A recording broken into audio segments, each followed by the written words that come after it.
Victoria, don't eat it! What's happening? How dare you! Please, listen to me.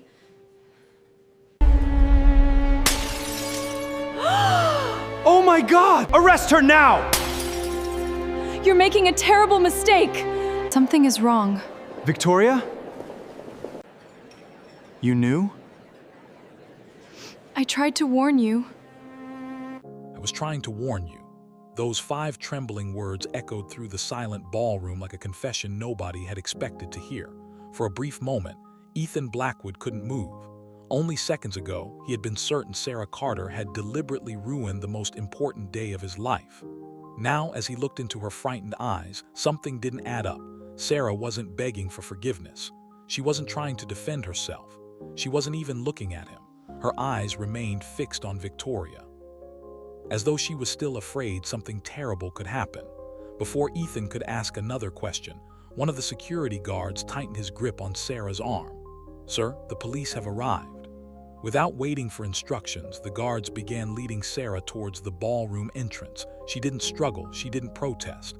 She simply turned her head one last time to look at Victoria. There was no hatred in her eyes, only worry. The grand doors closed behind her.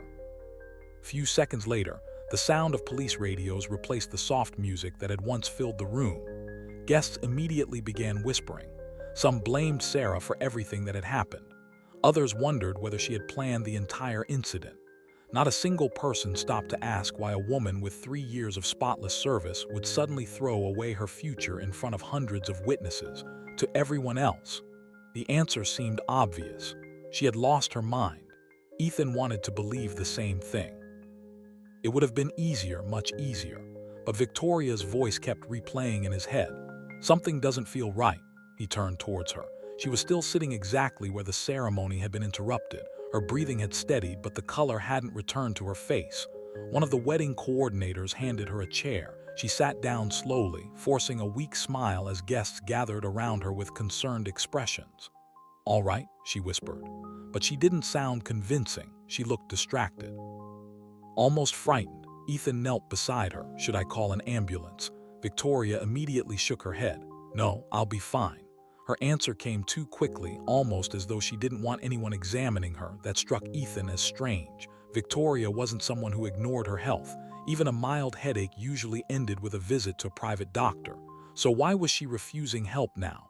Before he could ask another question, one of his business partners approached quietly. "Ethan, perhaps we should move everyone to the reception hall." Ethan looked around. The ballroom no longer resembled a wedding. Conversations had replaced laughter. Photographers had stopped taking pictures. Musicians stood silently beside their instruments, unsure whether to leave. The celebration was over. He slowly stood. "Ladies and gentlemen," his voice echoed through the room. "I'm afraid today's ceremony cannot continue." A wave of disappointed murmurs spread through the guests. People began collecting their jackets and handbags. Within minutes, the ballroom that had been filled with excitement only half an hour earlier started emptying. But Ethan didn't leave. His eyes wandered across the polished marble floor. Near the center of the room lay the broken porcelain dessert plate. Cake crumbs and streaks of white icing were scattered around it. He stared at it longer than he should have. Sarah hadn't shouted. "Run," she hadn't shouted. "Help," she had shouted only one thing: "Eat the cake." The question refused to leave him. As the hotel staff carefully began cleaning the ballroom, Ethan remained standing in silence. One of the waiters approached with a dustpan, preparing to sweep away the broken plate. "Leave it." Waiter froze. "I'm sorry, sir." I said, "Leave it." Waiter nodded and stepped back. For reasons Ethan couldn't explain, he wasn't ready for anyone to remove it. It felt important, not because it was expensive, but because it was the last thing Sarah had desperately tried to stop. Moments later, his phone vibrated. It was his head of security. "Mr. Blackwood, we've transferred Miss Carter to the Central Police Station." Ethan closed his eyes. Only that morning, Sarah had been arranging flowers and greeting guests with her usual quiet smile. Now she was sitting in a police cell. He ended the call without replying. Something felt wrong, not about Sarah, about the entire day. As he turned to leave the ballroom, something caught his attention. One of the catering supervisors was speaking nervously to another member of staff near the service entrance. The moment they noticed Ethan looking in their direction, both men immediately stopped talking. One of them quickly walked away. The other forced an awkward smile before disappearing through the kitchen doors. It lasted only a few seconds, but Ethan noticed it. He had spent years building one of the country's largest companies. His success hadn't come from luck. It came from recognizing when people were hiding something. And those two men had looked exactly like people with something to hide, for the first time since the ceremony began. Ethan stopped asking what Sarah had done. Instead, a far more dangerous question entered his mind.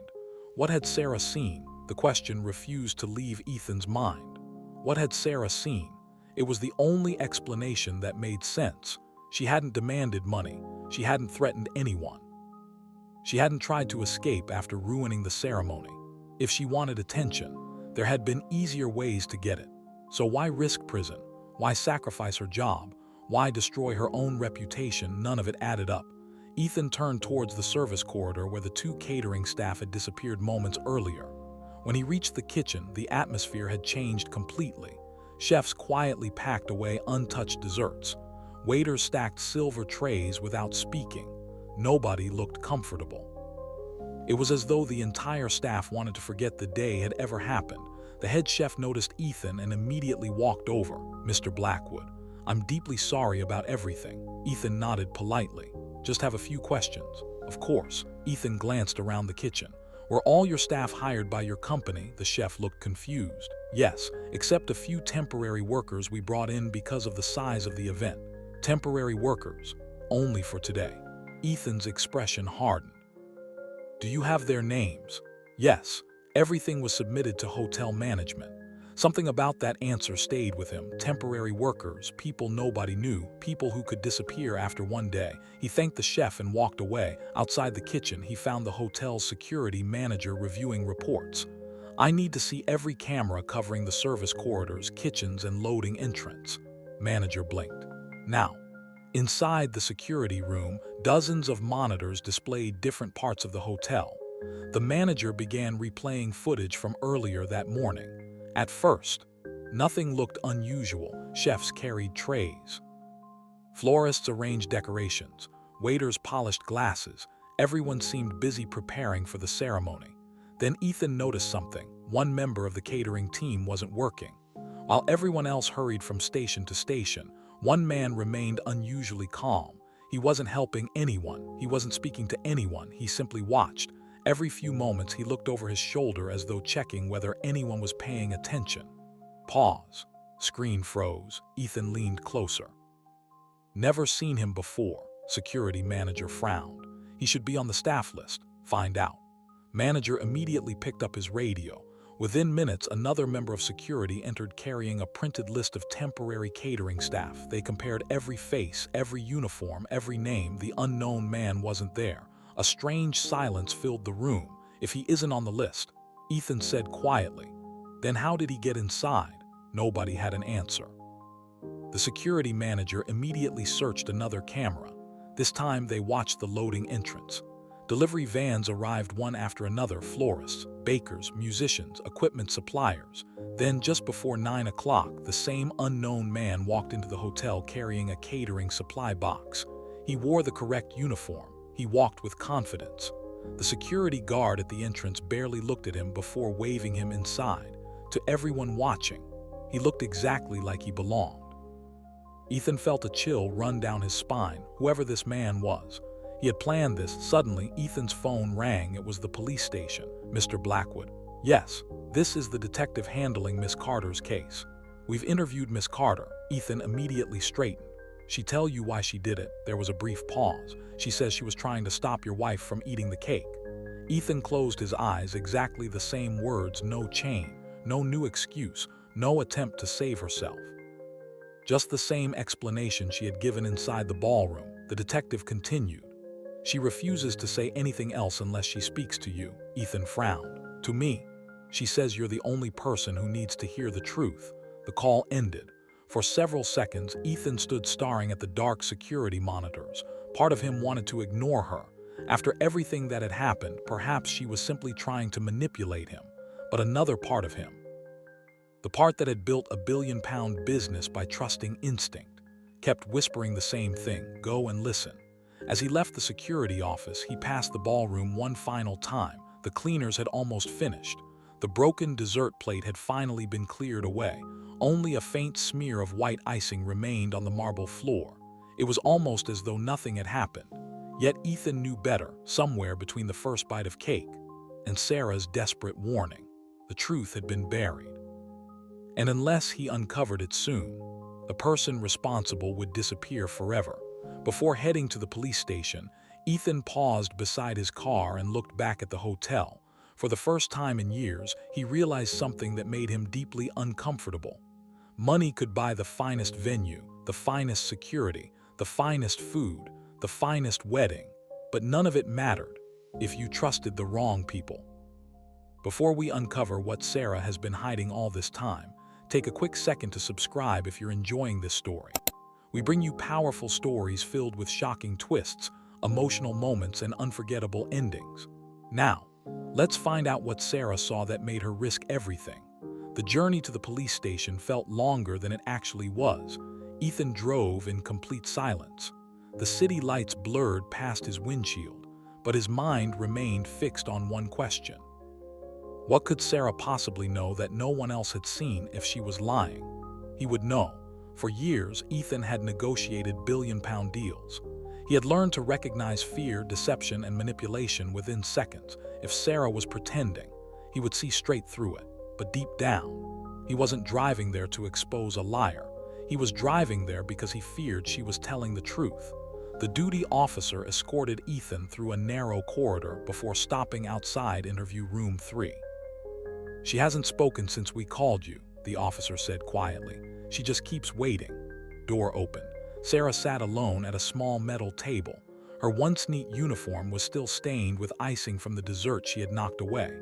Her chestnut brown hair had begun to fall loose and dark circles had formed beneath her eyes. She looked exhausted, not because she had been arrested, but because nobody had believed her. She slowly looked up as Ethan entered. Neither of them spoke. The silence between them carried more weight than any argument. Ethan finally sat opposite her. His voice was calm. "Come for the truth." Sarah studied his face for a moment before asking one question. "You here to listen? Or to judge me?" Ethan didn't answer immediately. Then he quietly replied, "Here because nothing about today makes sense anymore." The first time since the wedding, Sarah allowed herself to breathe a little easier. She folded her trembling hands together. "Never wanted to ruin your wedding. I know. I didn't even know if I was right." Ethan frowned. "What do you mean?" Sarah lowered her eyes. "This morning I was helping the catering staff prepare the reception tables. It was busy. People were moving everywhere. I wasn't paying attention to anything except my work." She paused. "Then I saw something." Her voice became quieter. One of the catering staff walked into a private preparation room carrying a dessert plate. Ethan remained completely still. I'd never seen him before, wasn't talking to anyone, kept checking the corridor as though he didn't want anyone watching. Sarah swallowed slowly before continuing. "I thought he was just making sure everything looked perfect, so I ignored him. A few seconds later, I saw him take a small object from his pocket." Ethan leaned forward. "What kind of object?" "I'm not completely sure." "Looked like a small medical syringe." Leaned over the dessert plate and emptied something into the slice of cake. Room became silent. Sarah's voice trembled. "I couldn't see what the liquid was. I knew it didn't belong there." Ethan's heartbeat quickened. "What happened next?" I walked towards him, looked up. For a second, we just stared at each other. Sarah's fingers tightened together. I expected him to panic. He didn't. Smiled. It wasn't a normal smile. It was the kind of smile someone gives when they know nobody will believe the person standing in front of them. Ethan felt a chill run through him. "What did you do?" I reported it. "To who?" "The catering supervisor." "And?" He laughed. Said I probably saw decorating syrup. Ethan's expression hardened. "I went to the wedding coordinator. She told me not to interfere with the catering team. I even tried to tell one of the security guards. They thought I was overreacting." Sarah looked down at the table. I kept trying. "I honestly believed someone would listen. Nobody did." She closed her eyes. "When I saw the dessert being carried towards Victoria, I realized I had run out of time. Ethan said nothing. Every word matched what he had already discovered: temporary staff, an unknown man, no record of him. No one questioning him. Sarah looked back at Ethan. I didn't know what was in that dessert. I couldn't prove anything. I couldn't stand there and watch her eat it. So, I made the only decision I had left. I stopped her. Tears finally filled her eyes. I knew everyone would hate me. I knew I'd lose my job. I knew I could be arrested if I did nothing. And something happened to Victoria. I would never forgive myself. The room fell silent again, this time. Ethan wasn't looking at Sarah like she was a criminal. He was looking at her like someone who had carried an impossible burden completely alone. Just then, there was a gentle knock on the interview room door. A detective stepped inside holding a small evidence bag. "Mr. Blackwood, I think you should see this." Inside the transparent evidence bag was a tiny plastic cap. The detective placed it carefully on the table. It was recovered during the ballroom cleanup. Ethan stared at it. "What is it?" "We believe it's the protective cap from a medical syringe." Sarah's face turned pale. She recognized it instantly. Without saying a word, she slowly nodded. It looked exactly like that. A heavy silence settled over the room for the first time. Sarah wasn't the only one who believed her story anymore. The detective carefully placed the evidence bag back onto the table. For a few seconds, nobody spoke. The tiny plastic cap looked insignificant, yet somehow it had become the first piece of evidence that suggested Sarah had been telling the truth all along. Ethan slowly looked at Sarah. For the first time since the wedding, he realized something painful. She hadn't been asking anyone to believe an impossible story. She had simply been asking someone to listen. The detective broke the silence. "We're reopening the investigation." Within the hour, detectives returned to the hotel with a search warrant. Every member of the catering team was interviewed again. Employment records were checked. Identity cards were verified. Security footage was reviewed from every corridor, entrance, and service area. Hours later, one detective called Ethan. "We found him." Ethan's heart skipped a beat. Man Sarah described appears on 3 different cameras. Footage showed him entering through the staff entrance carrying a catering supply box. He wore a professional chef's uniform, a name badge, disposable gloves. To everyone around him, he looked like an ordinary member of the catering team. Nobody questioned him. Nobody stopped him. But when detectives compared his identification badge with the catering company's records, the truth emerged. The badge was fake. His name didn't exist. He had walked into one of the most exclusive weddings in the country, pretending to be someone he wasn't. The investigation moved quickly. Every vehicle that entered the hotel that morning was traced. One black van had arrived using forged delivery documents. It left only minutes before the ceremony began. By the time officers identified it, it had already been abandoned several miles outside the city. Inside the vehicle, forensic investigators discovered gloves, a discarded catering jacket, and false identification documents. Although the suspect had disappeared, the evidence continued to grow. Then came the laboratory report. Detectives carefully tested the remains collected from the broken dessert plate. The results confirmed everyone's worst fear. The slice of cake prepared for Victoria had been deliberately contaminated with a powerful toxic substance. Even a small amount could have caused severe poisoning within minutes. Victoria had taken only a tiny bite before Sarah knocked the plate from her hands. That tiny bite explained why she had suddenly turned pale and whispered, "Something doesn't feel right." Sarah hesitated for even a few more seconds. The outcome could have been tragic. When the report reached Ethan's hands, he read it twice, then a third time. Each sentence felt heavier than the last. He remembered shouting at Sarah, watching security drag her away, allowing the guests to call her a criminal, all while she had been risking everything to save the woman he loved. The charges against Sarah Carter were dropped immediately. The following afternoon, she quietly walked out of the police station carrying nothing except the small handbag she had arrived with. She expected to go home alone. Instead, a black luxury sedan was waiting outside. Ethan stepped out. For a moment, neither of them spoke. Finally, Ethan broke the silence. "Owe you more than an apology." Sarah looked at him quietly. "I judged you before I knew the truth. I thought your uniform defined your worth. I was wrong." Sarah smiled gently. I didn't save Victoria because she was marrying a billionaire. I would have done the same for anyone. Those words stayed with Ethan, not because they were dramatic, but because they were honest. Several weeks later, the investigation uncovered the motive. The attack had never been personal, it had been business. Someone had wanted to destroy Ethan's reputation by turning the happiest day of his life into a national tragedy. The wedding had simply been the perfect opportunity. Their plan failed. Because one ordinary maid refused to stay silent, months passed, life slowly returned to normal, but Ethan never forgot what had happened. At a company gathering attended by employees from every department, he invited one special guest onto the stage, Sarah Carter. The room filled with applause. Many of the people clapping had once believed the rumors about her. Now they knew the truth. Ethan stepped to the microphone. "There is something I learned that day." He looked across the room before continuing. "The easiest mistake in the world is judging someone by their job title. Uniform can tell you where someone works, but it can never tell you the size of their courage." He turned towards Sarah. "You saved my wife's life. I will spend the rest of my life being grateful that you refused to give up when no one believed you." Audience rose to their feet, not because Sarah wanted recognition, but because courage deserves to be recognized. Sometimes, the bravest person in the room isn't the richest or the most powerful. Sometimes, it's the one everyone else chooses to ignore. And that is exactly why first impressions can be the most dangerous mistakes we ever make. Now, I'd love to hear from you.